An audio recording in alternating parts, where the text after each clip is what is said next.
Hi, I'm Venus O'Hara and welcome to another video. Today I'm going to share a very personal story with you that I wasn't actually going to share, but now I've decided to share it. I've changed my mind. I'm going to share with you my Bell's palsy recovery story. Bell's palsy, what is it? Well, it's a type of facial paralysis, and unfortunately on the 18th of June 2020 I woke up and half of my face was paralysed, and it was possibly one of the hardest things that I've ever been through on an emotional level. And I have no idea why it happened, but I do have my suspicions. People don't really know what the origin is, but sometimes it can be from something cold. And a few days before it happened, I had some really bad neck ache, and I was trying to find the right pillow for a long time, and I was failing miserably. And one day I thought, I'm going to buy a new pillow today. So I went along to this department store, and I went to the bed department, and I asked for a pillow, and I was trying lots of different pillows on a mattress, and the sales assistant was checking which ones kind of kept my spine aligned, everything aligned, and which one I was deciding which one was most comfortable as well. So I found one which was fantastic, and then when I was about to pay, she said one of the sides is cold for the summer and the other side is warm for winter. And I didn't think anything of it. And that night, it was the 17th of June, so it was summer, but it wasn't really a warm night. Even though it wasn't so warm, it was quite rainy actually. I still slept on that cold surface, and it was a kind of material that if you touch it, it feels very, very, very cold. And I usually sleep on my left side. So in the morning, I woke up and I made my orgasmic breakfast, and I thought everything was going to be normal. But I was kind of like, it was kind of weird to swallow and eat. I didn't really think anything of it. And then I caught a glimpse of myself in the mirror, and I think I was in shock. I couldn't quite process what I was seeing. I mean, my eye was just like really wide open, and then my face was just kind of droopy, and I couldn't smile. I was kind of like this, a sideways smile, trying to move, and then my eye was kind of, I don't know what the word is, kind of flickering, kind of like in spasm almost. It was a very weird sensation. And when I was eating, obviously I was drooling some of my food, and I didn't really know what to do at first. I was going to just hop in a taxi and go to my health insurance place and see a doctor. But then I spoke to a friend, and she said to go to the hospital, because I was living near a hospital at the time. So I went to a public hospital. I found another friend to take me there. And the concept of facial paralysis wasn't entirely new to me, because I had a good friend who had been through it a couple of years earlier. So I thought maybe I've got the same thing she had. And I thought it could be temporary, but even so, I didn't really know what it was. And I was really scared. I mean, I was... When I went into the hospital, my heart was racing so much that they wanted to keep me in observation just until it calmed down. And fortunately, at that time in June 2020, the COVID situation in the ER room was kind of like under control. So I didn't have to wait too long to see a doctor, and I was in and out within 2 hours. But even so, I was just like so scared, absolutely panicking. I was being wheeled around in a wheelchair, and I had a mask on, so I was kind of glad I could hide my pain, because that really was how I felt about it.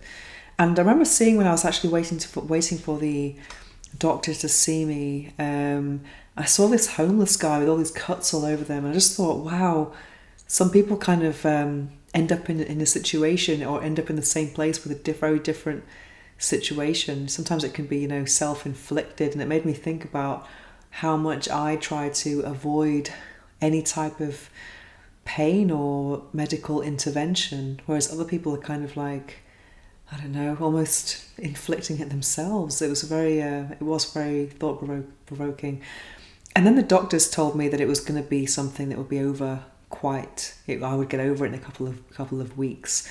Then I went to see a neurologist, and they told me it was Bell's palsy. And they told me I had to have some steroids, do facial yoga, and it would gradually improve.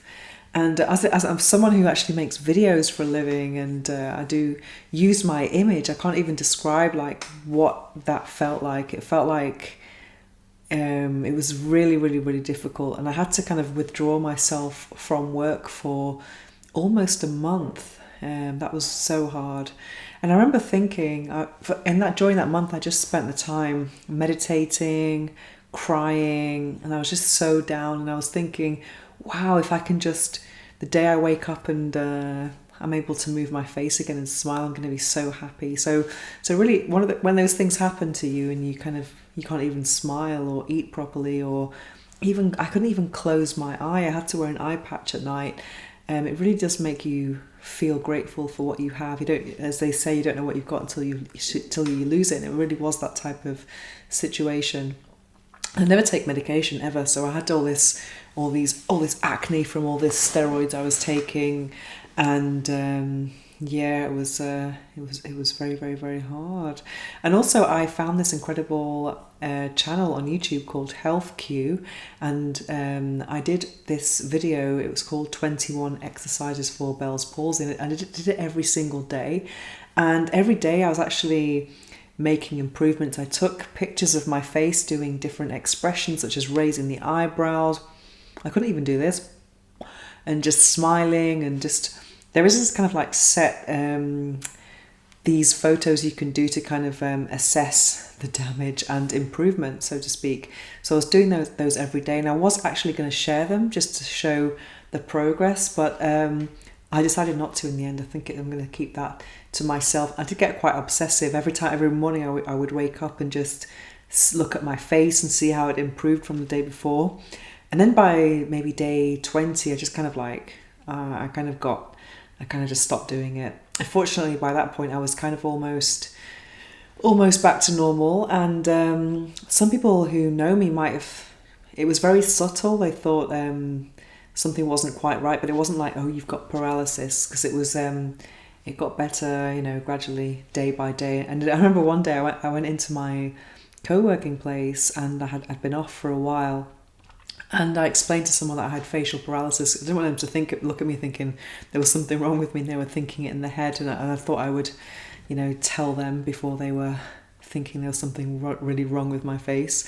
And then this guy said, "Oh, I thought you'd had Botox." And it's quite funny because Botox and people who've had lots of fillers and injections do have a kind of paralysis, asymmetrical look. And I'm just thinking, why would you want to pay for that? I just think, expression is the best thing, and when you lose it, you really feel that, I don't know, lost, and you can't express yourself. It's very, very, very, very frustrating.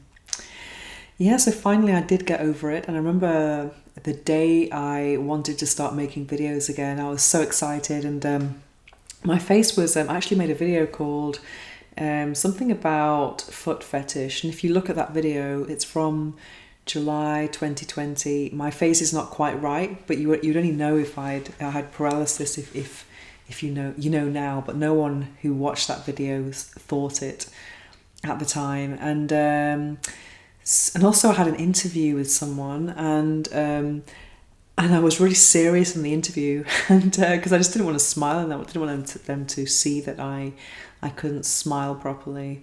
So I was trying to cover it up by the third or fourth week.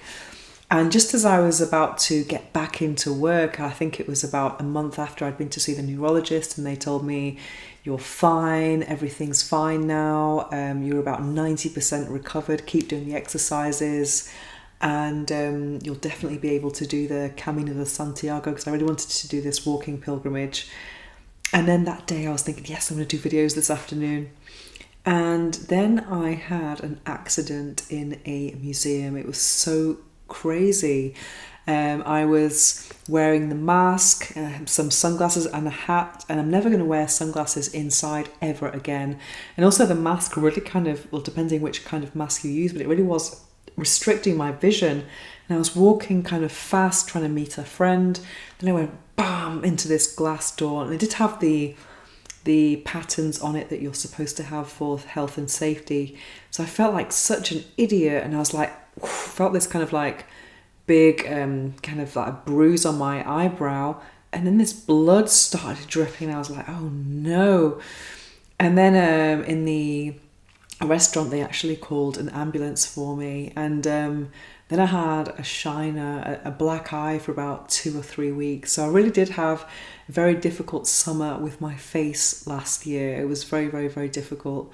And obviously the eye got better and better, but it was also the same side as the paralysis, which was incredibly frustrating. And also I do have a scar here now. You can't really see it, fortunately, but I had to have stitches. And just to highlight how different the experience was from the first Bell's palsy, like crying, oh. I mean, I felt like obviously it was an accident. I felt like it was self-inflicted because I was in a rush, and I'm kind of like learning to calm down now. As they say, speed kills, and I think it's best. I think a lot of accidents can be avoided if you are calm and slow and mindful about things. And I was saying to the people in the ambulance, I've never been in an ambulance before, it was my first time. I said, are you going to put like anaesthetic before you do the stitches? And they said, no, we're going to do it with a stapler. And I was like, ha ha ha. And I was just thinking how different the situation was, going to the emergency room again, but inside I wasn't as down as, when I went to the hospital for Bell's palsy. So yeah, anyway, I made this video just to give people hope if they go through something like this, because it's very difficult, and sometimes it can be from stress as well. So I mean, it's just such a difficult situation when your face is kind of like your identity, and to have paralysis is incredibly frustrating, and you have to kind of really kind of calm down and just take some time off and do the exercises, take the medication, and hope for the best. So if you're going through this now, or if you know someone who is, then I hope you get well soon. And if you know someone, then try to encourage them, because it's very difficult. Okay, so I'd love to hear your comments on this subject, and if you have any suggestions for new videos, don't hesitate to contact me at venus@venusohara.org, and I will see you very soon.